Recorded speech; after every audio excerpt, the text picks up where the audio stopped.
இதில் எனக்கு ஒரு வாய்ப்பு இருக்குது, இதுக்கப்புறம் என்னோட எல்லா ப்ராஜெக்ட்லேயும் வாய்ப்பு இருக்குதுன்னு சொல்லியிருக்காரு. கண்டிப்பாக நாங்கள் உழைக்க தயாராக இருக்கிறோம். திரையுலகத்தில் இருக்கவங்க எங்களுக்கு வாய்ப்புகளை கொடுத்தா கண்டிப்பாக நாங்களும் திரையுலக வானத்தில் நட்சத்திரமாக ஜொலிப்போன்ற நம்பிக்கையோட நன்றியை சொல்லி விடைபெறுகிறேன். நன்றி, வணக்கம். எல்லாரும் வந்து எங்களோட லைஃப்பில் வந்து ஏதோ ஒரு ஒரு ஒரு இடத்துல எங்களோட ட்ராவல் பண்ணியிருக்காங்க. அதே மாதிரி கீழே வளர்ந்து வரும் கலைஞர்கள் நிறைய பேர் உட்காந்துருக்காங்க. அவங்களுக்கும் என்னோட வணக்கத்தையும் நன்றியும் சொல்லிக்கிறேன்.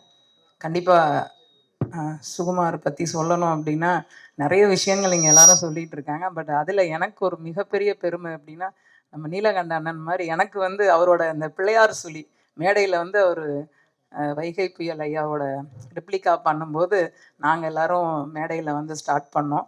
அதுக்கப்புறம் அவர் சின்ன திரைக்கு வந்தார், அப்பையும் நான் அவரோட பயணித்தேன். பெரிய திரைக்கு வந்தார், அப்பையும் பயணித்தேன். இன்னமும் குடும்ப ரீதியாக நாங்கள் பயணிச்சுட்ருக்கோம், இன்னும் பயணிச்சுட்டே இருப்போம்.